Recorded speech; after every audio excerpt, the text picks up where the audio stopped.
Selamat sore Tante. Kami dari SMA Negeri 1 Tuban akan mewawancarai tentang usaha yang dibangun oleh Tante ini yang bernama Desumi ya kalau Iya tidak salah. betul. Nah, untuk pendirinya itu bernama siapa nih? Oh, kalau saya sendiri yang punya usaha ini toh. Iya. Nama saya Esther Suminar gitu. Oh, kalau misal memulai usaha ini sejak dari kapan? Usaha ini mulainya tahun sekitar mungkin bulan 10 tahun 2018.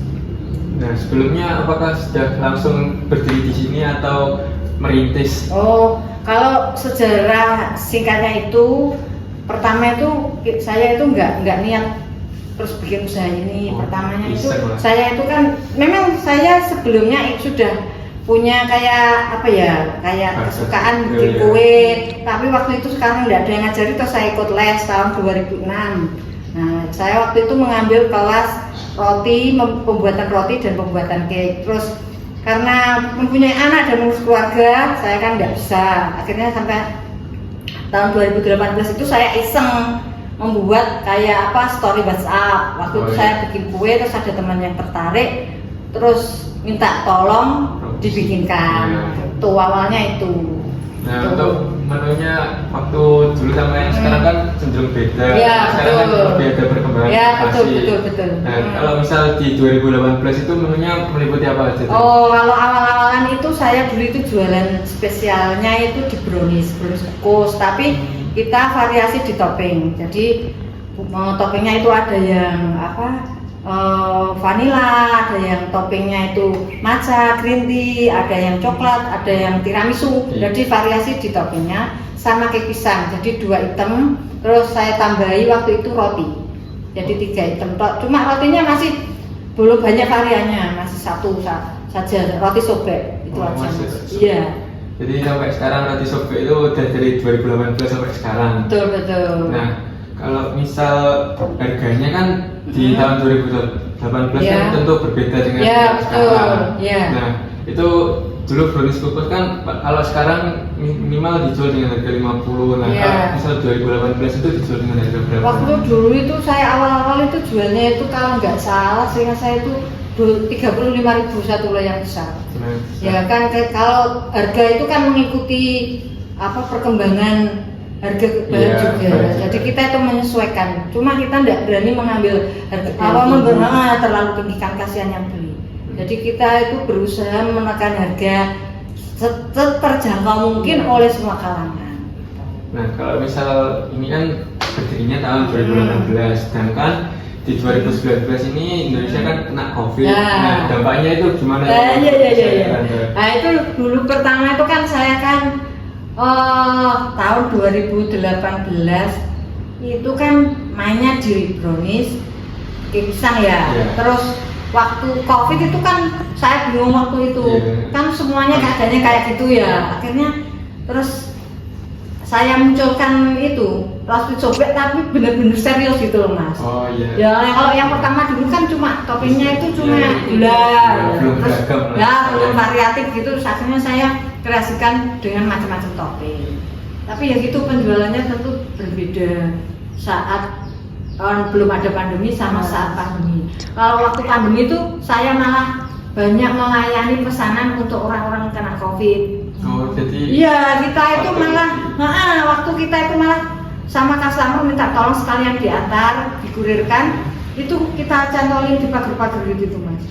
Waktu itu. Nah, kalau misal tahun 2018 ini kan masih tergolong kecil ya, misalnya masih merintis. Ya, nah, betul. itu buatnya tiap ada pesanan atau tiap hari sudah buat. Nah, nanti yang kan misal ya, Tante itu udah buat dari pagi. Jaga ini kalau misal ada yang pesen Ya. atau kalau misal ada pesanan baru Tante yang buat. Oh, kalau dulu saya waktu awal-awal itu brownies dan pisang itu malah ready stock terus. Oh, setiap Jadi hari. ya, itu setiap sudah- hari habis langsung bikin, habis langsung bikin gitu. Cuma akhirnya setelah pandemi itu kan kayak yang banter itu Iya. jalannya itu kan roti. Akhirnya kita kan fokusnya ke Fokusnya roti. ke roti. Tapi yaitu kita bikinnya berdasarkan orderan supaya makanan yang kita jual itu Nggak fresh. fresh, ya. Gitu. Nah, terus kan kalau misal di tahun 2019 ini kan COVID kan lagi melonjaknya. Iya. Nah, lalu tante membuat untuk pasien-pasien yang terjangkit. Iya, betul. Nah, sedangkan kalau misal belanja bahan pokoknya itu kan tergolong susah ya. Iya, betul. Soalnya kan kalau mau keluar juga pakai masker, Iya, benar, pakai benar. face shield juga. Nah, itu gimana cara mensiasatinya? Ya waktu itu ya mau tidak mau ya saya tetap harus keluar rumah, harus belanja sendiri, belanja langsung. Soalnya seumpama saya nyuruh ya, kan tidak tahu apa yang saya butuhkan. Jadi saya tetap keluar, tetap menjaga apa ya peraturannya gimana, saya tetap mentaati itu. Nah, pada tahun 2018 sama 2019 kan usahanya itu tentu berbeda pendapatannya tante. Nah, di antara tahun ke tahun ini apakah ada penurunan ataupun peningkatan? Kalau namanya usaha kan awal merintis tentu yang tahu keberadaan kita kan cuma beberapa ya. Makin tahun itu kan justru semakin banyak yang tahu, tentu kan pengaruh. Orderannya masuk juga semakin banyak. Nah, terus untuk cara promosinya bagaimana tante? Kan dari 2018 ini kan cuman mulut ke mulut, yang tahu ya cuman itu aja. Yeah. Nah, gimana sampai di titik sekarang nih di sini kan notabene sudah cukup terkenal lah. Nah, Gini, itu gimana? karena saya sendiri pada dasarnya orangnya memang nggak begitu suka promo yang kayak maksudnya itu kayak branding yang besar-besar itu ya, mengalir apa adanya saja. Berarti Yang penting kita itu menjaga mutu, kita konsisten di rasa, di kualitas, terus harga jangan mahal, terjangkau. Pasti kan kalau seumpama saya si A beli, nanti mesti si A merekomendasikan si B ke si C, akhirnya kan berkembang lah itu. Jadi ini kan Instagram saja.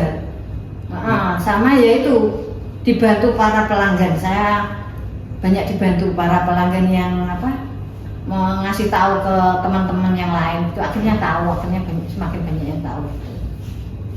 Berarti kalau misal disimpulkan dari 2018 ke 2019 ini tentu pendapatannya lebih meningkat. Oh iya, nah, tentu kan.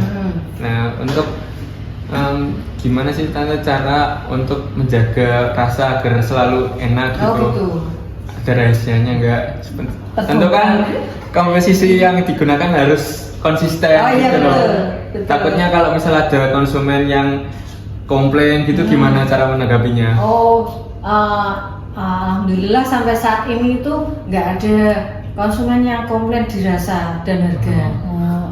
Ya bener. Masih bisa diterima. Ya soalnya saya memang sampai sekarang itu loh, saya 21 itu terakhir menaikkan harga itu cuma 1.000 sampai sekarang itu belum naik. Jadi kan tetap saja ya kita itu mikirnya kan mesti nyari makanan itu biar kok enak. Kalau terlalu mahal kan kita juga nggak bakalan beli, cuma penasaran rasanya bagaimana, sudah tahu sudah. Tapi kalau harganya terjangkau kan tetap kita repeat order terus gitu. Jadi kita memang dapatnya tipis, cuma kan yang beli kan tetap order repeat terus, jadi kan kita tetap ada masukan gitu mas. Daripada kita ngambil untung banyak satu kali beli terus orangnya nggak repeat lagi, kapok gitu karena harganya terlalu mahal. Nah, untuk tahun ke tahun kan tentu harga pokok dari bahan-bahan itu selalu meningkat. Nah, tentu harga yang ditawarkan juga bakal kepikiran kalau misal mau naikin harga enggak, soalnya kan bahan baku yang digunakan untuk membuat produknya itu semakin mahal. Nah, apakah ada pengurangan ukuran atau bagaimana cara mensiasati agar tetap untung gitu, Bu? Cara mensiasatinya ada yang kue yang tidak bisa disiasati. Ya misalnya loyangnya ukuran 10x10, misalnya harus berapa gram di situ, itu tidak bisa. Nanti kan packingannya kan berkurang, kan aneh gitu tampilannya. Ya sudah, tante ya sudah bertahan saja. Memang untungnya tipis, tapi kan yang tahu juga semakin banyak kan, semakin banyak. Jadi ya itu kita dapatnya dari situ, itu aja. Ada juga sih kalau roti bijian mungkin bisa disiasati, gramnya bisa dikurangi sedikit, tapi cuma sedikit. Tahu. Nah, apa motivasi tante untuk menjadi pebisnis ini tuh? Bukan bukan pebisnis ya. Kalau pebisnis itu kayaknya terlalu gitu ya. Pokoknya wirausaha gitu ya. Ya karena saya ingin apa ya? Membuat lapangan kerja. Terus saya juga ingin apa ya? Mencari uang sendiri gitu loh. Terus saya yang terutama saya ingin berkarya dengan apa ya talenta yang saya punya. Kan bisanya bikin roti. Iya. Gitu. Jadi dari dulu memang suka makan roti, makanya saya jualan roti gitu. Nah, selama ini sejauh ini Tante pernah mengalami suka duka banyak suka dukanya jualan roti itu.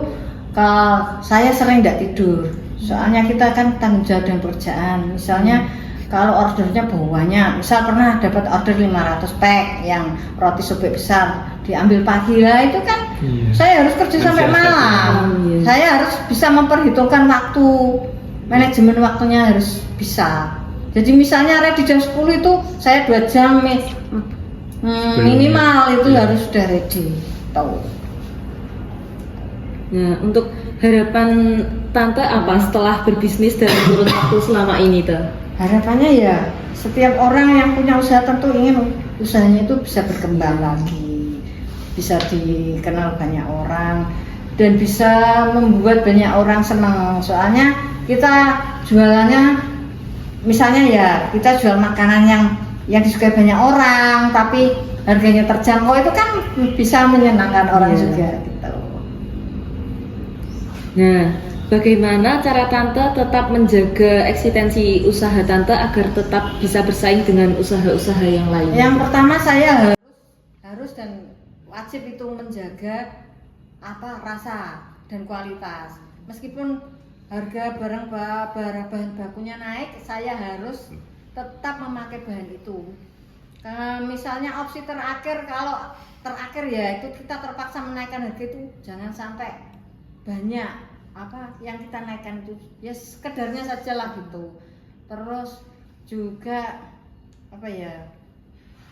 kita jangan sering-sering menaikkan harga. Meskipun makanan yang kita jual enak, tapi kalau kita sering banget menaikkan harga kan orang lama-lama ini kok mahal ya, ini kok terus ya gitu. Jadi harga itu kita pangkas seterjangkau mungkin oleh semua kalangan. Rasa semaksimal mungkin kita. Kalau boleh tahu untuk omset yang didapatkan selama sebulan ini itu berapa itu? Tidak mesti Mbak. Kalau omset itu tergantung order yang masuk. Bisa kalau ramai ya bisa lumayan. Kalau sepi ya yang kita syukuri aja lah gitu. Kalau ramai ya bisa sampai sehari 7 juta, 5 juta gitu. Kalau sepi ya pokoknya kita bisa berkarya gitu. Untuk ada apa ditambahin? Nah, untuk menunya ini ada apa aja Tante? Mungkin harganya juga biar bisa tahu gitu masyarakatnya yang mau order, siapa tahu dengan adanya informasi ini bisa membuat audiens menjadi tahu harganya dan kepo lah sama usahanya Tante. Lah kan menunya kan banyak. Dulu kan awalnya cuma brownies, kayak pisang sama roti lah. Tante mengembangkan yang rotinya itu semakin variatif. Jadi rotinya ada yang bentuk roti tapi kita olah lagi, misal roti sisir. Nah itu kita variatif, biar variatif kita ada yang kita jual dalam bentuk roti sisir bakar. Terus roti manis ada yang kita buat bentuknya panjang itu untuk roti john dengan isian itu yang kita bikin sendiri juga. Ada untuk burgernya kita juga isiannya kita olah sendiri. Pokok sebanyak mungkin variasinya biar yang beli itu banyak pilihan.